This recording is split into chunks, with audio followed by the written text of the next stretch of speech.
Latest updates ఎప్పటికప్పుడు పొందడానికి big TV WhatsApp channel follow అవ్వండి. లింక్ డిస్క్రిప్షన్ లో ఉంది. సూటిగా చెప్పండి, నిజంగా మీకు కావాల్సింది తెలుగుదేశం పార్టీ పతనమా లేకపోతే చంద్రబాబు నాయుడు నాశనమా?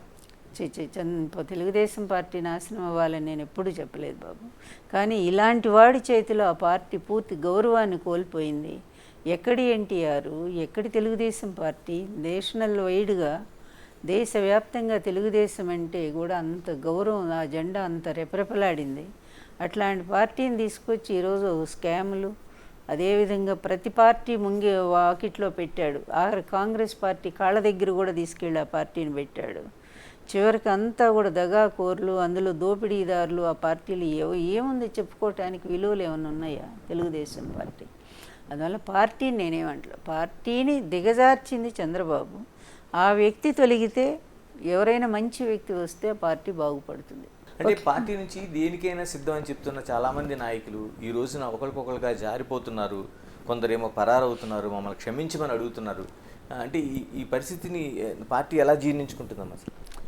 ఏంది బాబు, ఇవన్నీ కామన్. తెలియంది ఏముంది రాజకీయాల్లో? పవర్ పాలిటిక్స్ కదా.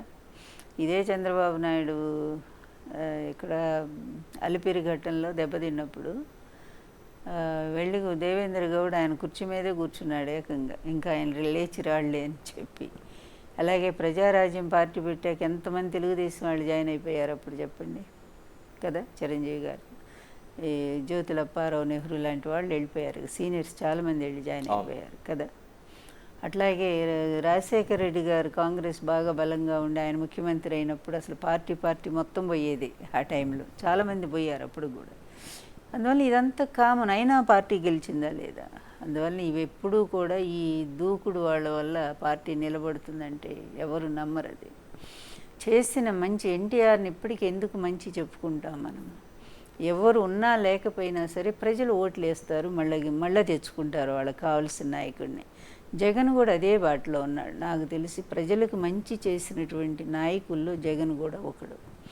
ఎన్టీఆర్ గారి తర్వాత వైఎస్ రాజశేఖర రెడ్డి, మళ్ళీ ఈరోజు జగన్మోహన్ రెడ్డి. ఎందుకంటే స్పష్టంగా కళ్ళకు ఎదురుగా కనిపిస్తున్న సత్యాలు ఇవన్నీ కూడా. మనమేం మభ్యపెట్టి మాయ మాటలు చెప్పడం లేదు. అందువల్ల ఆ విధంగా అట్లాంటి నాయకుడిని ప్రజలు ఎప్పుడూ కూడా దూరం చేసుకోరు. ఈ నాయకుల గోడ దూకుడు వాళ్ళంతా కూడా పోతారు వస్తారు. మళ్ళీ ఎప్పటికప్పుడు ఆయన అన్నట్టుగా ఎప్పుడు ప్రజల్లో నుంచి మంచి నాయకులు వస్తారయ్యా. దానికోసమే.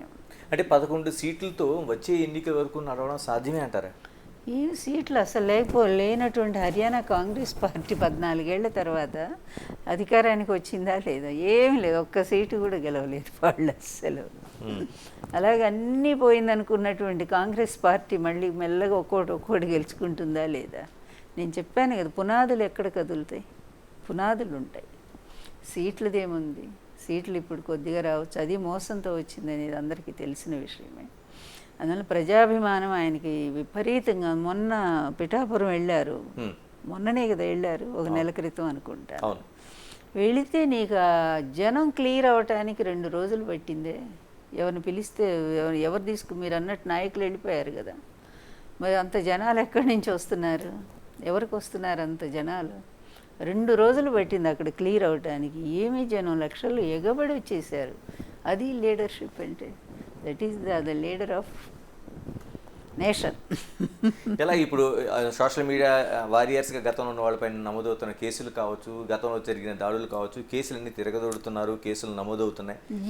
ఇవన్నీ కూడా చీప్ పాలిటిక్స్. అదంతా లోకేష్ రాజకీయం ఇలాగే ఉంటుంది. లోకేషే ఒక లీడర్ కాదు. అతనికి తెలిసిన విద్య ఏంటంటే కక్ష సాధింపు. ఈ విధమైన దానివల్ల అతను ఇంకా కూడా లీడర్ క్వాలిటీ పోగొట్టుకుంటున్నాడు. ఎందుకైనా భవిష్యత్తులో మంచి నాయకుడిగా ఎదగాలనుకునే వాళ్ళు ప్రజలను అందరినీ మంచి చేసుకోవాలి, దగ్గరికి భయపెట్టి ఎప్పుడు ఎవరు ఏం చేయలేరు. భయపెట్టడం అనేది తాత్కాలికం. అది ఇట్లా భయపెట్టి ఓచకోత కోసినటువంటి హిట్లర్ చివరికి దిక్కులేని చావు తెచ్చాడు భూగర్భంలో.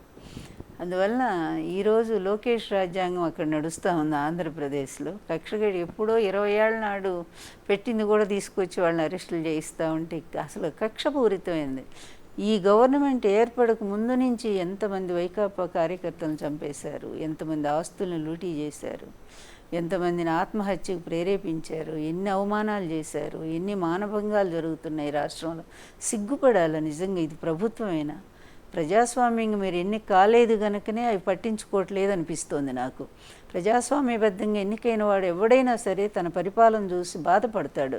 అయ్యో, నా పరిపాలనలో నాకు ఓటేసి గెలిపించిన ఈ ప్రజలకి ఇంత అన్యాయాలు జరుగుతుంటే ఎట్లా భరించడం ఎట్లా అని పోలీసులకు మంచిగా వార్నింగ్ ఇచ్చి వాళ్ళని లా అండ్ ఆర్డర్ ప్రాబ్లం లేకుండా తయారు చేస్తారు. కానీ పోలీసులనే law and order problem create చేయిస్తూ ఉంటే ఇంకేం గవర్నమెంట్ అయ్యా? ఎవరైనా న్యాయం ఆలోచిద్దాం. ఇక్కడ పార్టీలు కాదు, మరొకటి కాదు, ఏ ప్రభుత్వం ఉన్నా సరే అతి దారుణంగా ఉన్న ఆంధ్రప్రదేశ్ పరిస్థితి. ఈరోజు ఇచ్చిన హామీలు పక్కకు పోయినాయి. దాని డైవర్షన్ కోసం ప్రతిపక్ష నాయకుడి మీద అనుక్షణం ఏదో ఒక రకమైనటువంటి నిందలు వేయటం. అది మొన్నటిదాకా లడ్డు వ్యవహారం నడిపారా? ఏది మరి రుజువులయ్యి? మళ్ళీ నిన్నేమో ఇదేదో ఆదాని వ్యవహారం తీసుకొచ్చారు. ఇట్లా పిచ్చి పిచ్చిగా వీళ్ళు ఒక సాక్ష్యాలు ఆధారాలు లేనటువంటి అన్నీ తీసుకొచ్చి డైవర్షన్ పాలిటిక్స్. వాళ్ళని ఇప్పుడు ప్రజలు ఏమి చేయట్లేదని అనుకోకుండా ఈ విధంగా ప్రతిపక్ష నాయకుడి మీద ఉబ్బురద చల్లటం ప్రతిసారి కూడా. ఇది మొదటి నుంచి చంద్రబాబు నాయుడు గారికి ఉన్న అలవాటే. ఈరోజు అంతే. రాష్ట్రం నిజంగా సిగ్గుపడాలి. చిన్న పిల్లల మీద అత్యాచారాలు జరుగుతున్నాయి. ఎన్ని జరుగుతున్నాయంటే ఇప్పుడు వచ్చాక దాదాపు మాకు తెలిసి 361 మంది అత్యాచారానికి గురయ్యారు ఆంధ్ర రాష్ట్రంలో. 6 నెలలు కాలేదు వీళ్ళ పరిపాలన. ఇదేనా ఈ పరిపాలన అంటే? మంచి పరిపాలన అందించి శాశ్వతంగా చరిత్రలో మిగలాలని లేదా?